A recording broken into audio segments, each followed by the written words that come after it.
Hey guys, Ragin Asian here, and I'm making my first video based on something that just happened today. And basically, LEC history was, in a way, made today because G2 Esports, the reigning kings of Europe, has fallen today and completely knocked out of playoffs by none other than Rogue. And there's a couple of things I want to talk about. Basically, this video is going to be kind of a recap or a rise of the rookie sports teams that basically came up and thwarted the Kings. Now, anyone who follows the league scene knows that Fnatic and G2 have been the reigning kings of Europe. G2 more than the other, but those are the number one and two normally. They always go to Worlds, they always perform well for Europe, and they do their best, and it's always been that way. But recently, in the past year or two, there have been some upstarts, basically rookie teams that have formed together under different esports banners, Rogue and Mad Lions being two of them, and they've given some competition to the Kings, but the Kings have always come out on top until today, because today, Fnatic was knocked out last week by, I believe, Schalke, and this, and then obviously today, G2 Esports is knocked out by none other than Rogue. So, here we go. The fall of the G2 dynasty and the Kings of Europe. We will start this off with basically, I'm going to list off some factors that came into this. We know that last year, when G2 was still dominant and partially dominant this split, this was the first split that they played without the original team captain, Perks. Perks moved to NA this year to play for Cloud9 at the mid lane, and originally the move was done this way because Perks wanted to play mid. Now we all know that Caps is probably the greatest mechanical European mid to ever be birthed by Europe, but you can't have Perks and Caps in the same team, and this has always been a debate and it's always been up in the air because we always knew that sooner or later Perks would want to return back to his throne. Now, Caps is undoubtedly amazing and a young talent and worth the time and effort to put in to grow such a young kid into most possibly would be the greatest player the West has ever seen. Now the problem with that is Perks is still young himself. He's only maybe 2, 3 years older than Caps in terms of career, but he still has some fight in him. He wants to win a world championship. He wants to be a contender for the throne. Now, in comes the deal. He moves to Cloud9. G2 basically keeps Caps in the mid lane, and they replace Perks in the AD carry position with none other than Reckless from Fnatic, the other king of Europe, right? Or the former kings of Europe. Now, I don't want to dive too deep into the whole Perks thing yet because there's a couple of factors that goes into that in terms of team morale and all that, but I'm going to talk about those rookie teams that came up out of nowhere. Now, two teams I mentioned, and there's still the two teams now currently in playoffs. It's Mad Lions and Rogue, and that's it. So, Mad Lions was a Spanish team picked up by taking over the spot of Splice, I believe, because originally the mid laner for them is Humanoid, and Humanoid was on the Splice team roster before they picked up my Mad Lions, and Mad Lions picked up a bunch of rookies.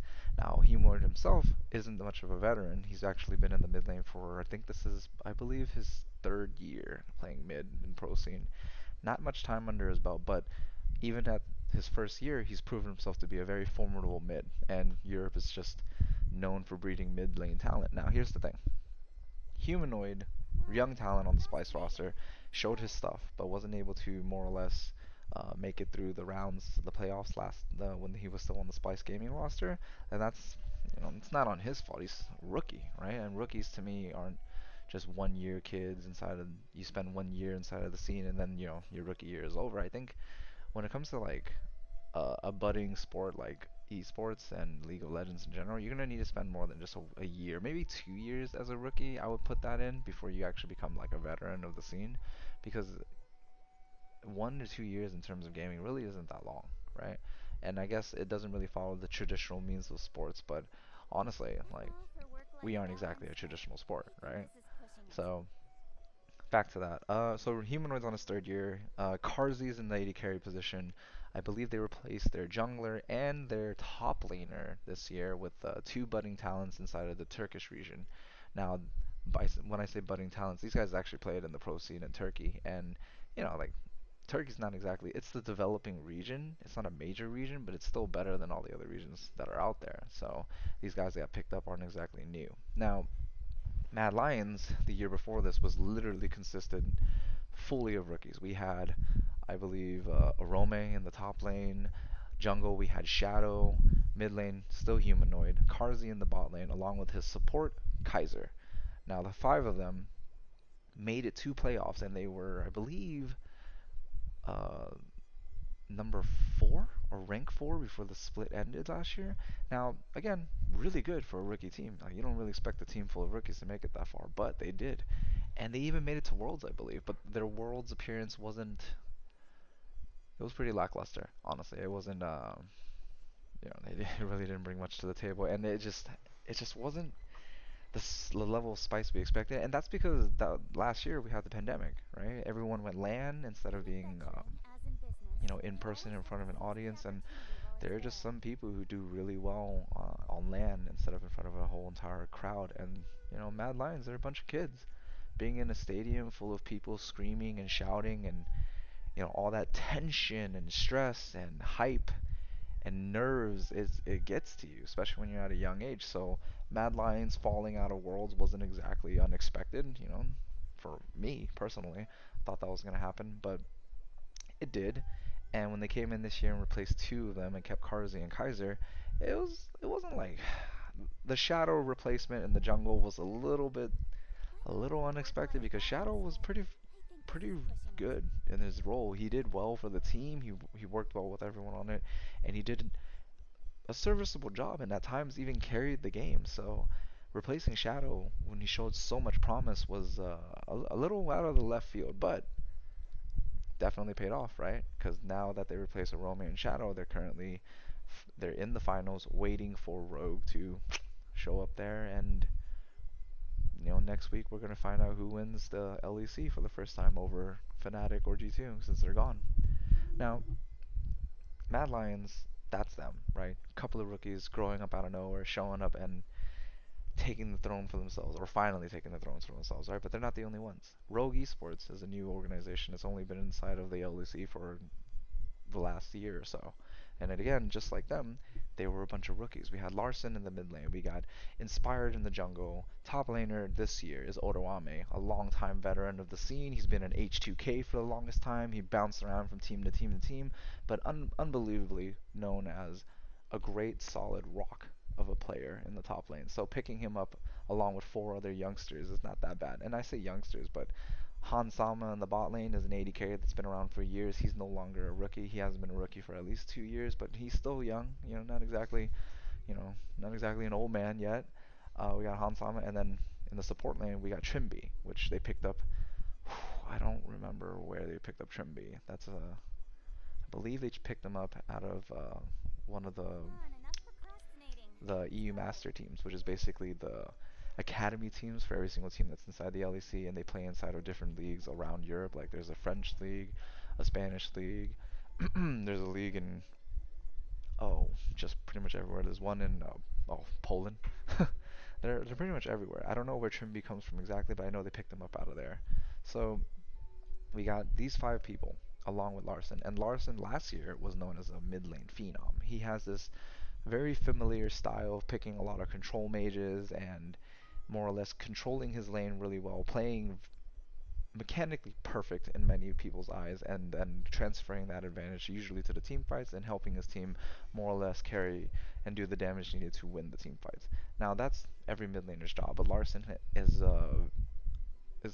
how a lot of people would say a carbon copy of a former player we'd like to call Froggen, except not exactly. Like I'm not gonna call him Froggen. He has the same archetype in terms of the champions that he plays, and the style is very similar. But the difference between Larson and Froggen is Larson just seems to mesh really well with his team. I've watched these team fights between Larson and how he executes it, and he is just on a different level than Froggen. Because when I watched Froggen, especially near the tail end of Froggen's career, there was no fire. There was no drive for Froggen to make the game-winning play. And Larson's a young man. He's willing to risk it all. In fact, there's a famous blunder that Larson did last year where he had the Corki package and he Corki packaged straight into Reckless and just got completely blown up. So the young man is not afraid to take chances, right? So we got the young phenom Larson. Hansama is an amazing AD carry, depending on who his support is, and depending on how the lane synergy goes. He's always been top one or two, even three at times when he's faltering. And then Inspired was last year, outside of Yanko's, considered one of the best junglers the West has ever seen currently. So we've got these two teams, Rogue and Mad Lions, and Rogue specifically climbing up the ranks. And last year, I mean, sorry, not last year, last split, they were in the summer of last year, they were the number one team in Europe. They ended the season at first place. They ended this season at first place, except last year when they went into playoffs, they kind of fizzled out because Rogue has a certain playstyle that's always been taken advantage of, which is they like to scale. They pick a lot of scaling picks and they sit back, they farm, they don't make any mechanically wrong errors, they try to accrue advantages slowly, and then they get to a certain point in the game where they just win the team fight and then just run you over, right? That's their style. They like to play the waiting game. They're known to take 30, 40 minutes to win a game, and that's kind of their thing. And even this split, it's kind of always been the same, except the one difference between last split's playoffs and then this year's playoffs is Rogue is adapting. Rogue is learning how to more or less push advantages instead of just sitting back and waiting for certain thresholds. They're actually taking chances. They're changing up here and there. And on top of that, they have Odoame. Alright? Odoame has been like a solid top laner. Okay? He's always been, in my opinion, personally, because but kind of an unsung hero of the European top lane scene. Even when the European top laners were a dying breed, would you would say, Oroamne and Vivisachi at the time were pretty much holding it down, in my opinion, for the top lane. And Vivisachi's gone, done and retired. Now Oroamne is kind of like a dead, like old man goat up there. But hey, he's still hanging strong with these kids. He doesn't have to make amazing, crazy plays, but he still does apparently. Man, that last play or that last game when he just flash on Renekton. He flash double slid through minions and champions to get onto Reckless to get the kill needed so that Rogue could push for the end. That was insane. Now, granted, right?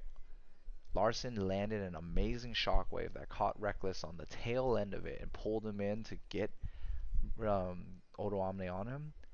Granted, with that happening, it's still like the mechanical prowess needed for him to smoothly slice and dice all the way through until he got to Reckless again to lock him down further to make sure Reckless died. That was insane. Okay, so I G2 falling came out with a couple of factors, which is the rising talent in Europe. Europe has undoubtedly been an amazing region, and it is consistently pumping out amazing talent. G2 for the last 2 years controlled Europe, beat everyone, hands down, greatest team that the West has ever assembled. Went to Worlds, and 2 years ago they almost won it. They almost won Worlds. That's the insane thing, right?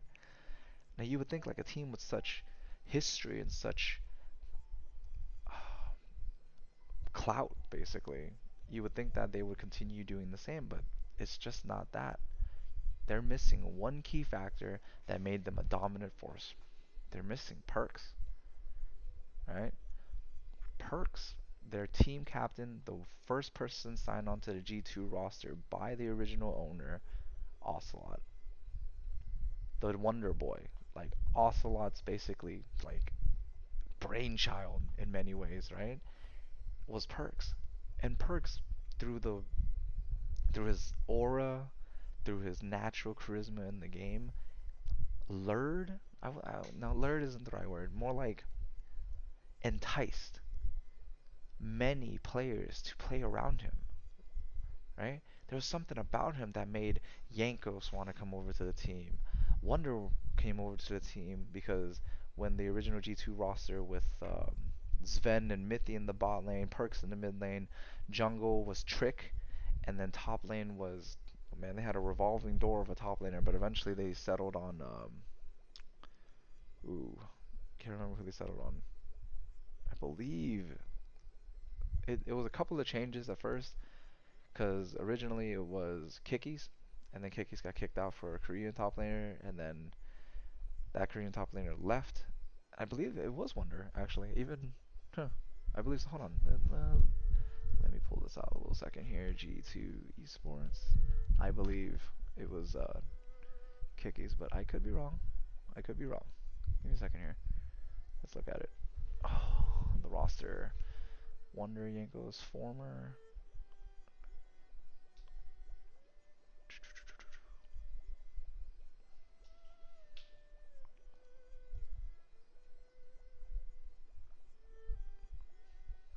Hmm. Ah, there it is. Okay. Former. These are.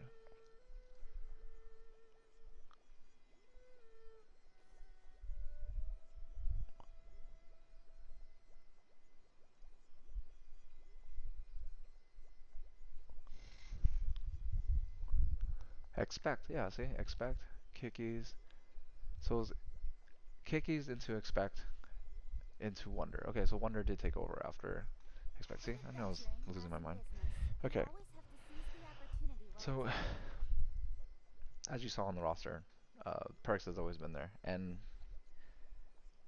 he lured all these people to him. And when Sven and Mithy decided to go to America to join TSM, even without their amazing solid bot lane, Perks and Wonder were able to drag the carcass that was G2, because that was when they basically lost Trick as well. So those three members that disappeared, Yankos took over Trix's role, and they brought in like Yarnin and Wadid or something like that for the bot lane, and that bot lane was basically non-existent. I'm not even gonna lie to you. I like Yarnin doesn't even play in the Nothing league compares anymore, to and being Wadid able had to basically go to back to Korea and become a caster. Like that bot lane was unbelievably non-existent, right?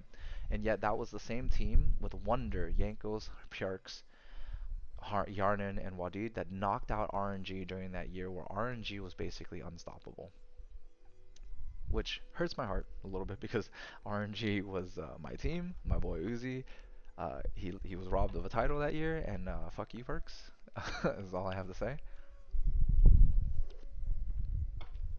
Now, Come on, enough Perks procrastinating. leaving Let's was go. a huge blow to G2. Now, Sven and Mithy leaving, that was pretty big, but Perks was able to bring on, after the whole Hjarn and Wadid, he brought on Mickey's.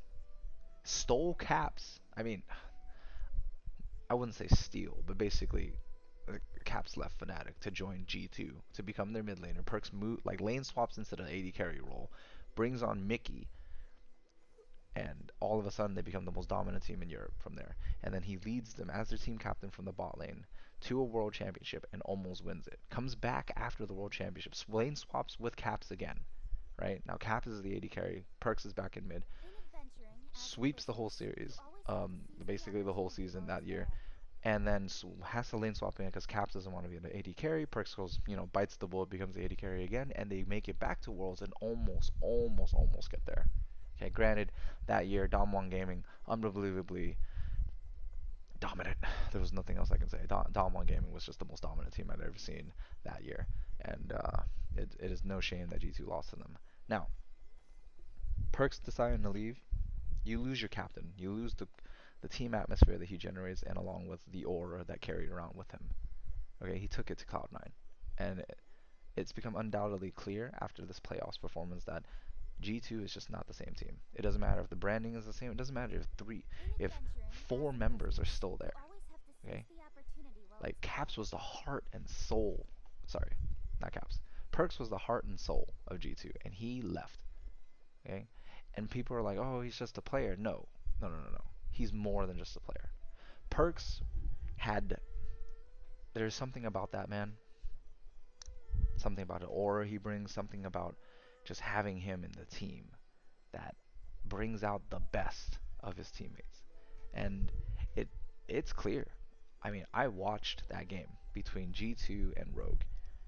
That is not the same. I mean, Caps was still trying to make plays and getting in there and trying to kill people and outplay people mechanically, but that's always been Caps, right?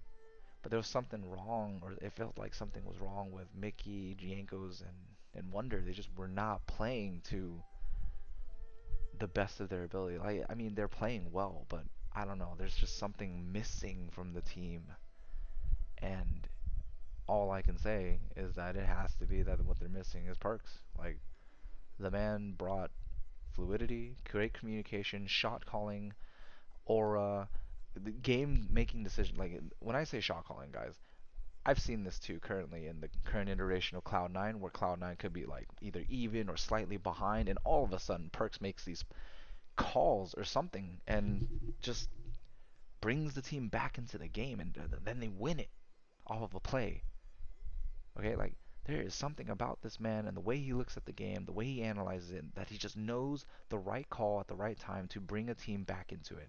It doesn't matter if they're 5k gold behind, 7k gold behind. Perks always, always, always finds that angle in a team fight, or We know the that momentum work-life needed to balance generate from can like split be pushing to get gold onto difficult. him or to get gold onto one of his major carries to win the team fight next. Like there is something about this young man's ability to see the game from a different angle than we can.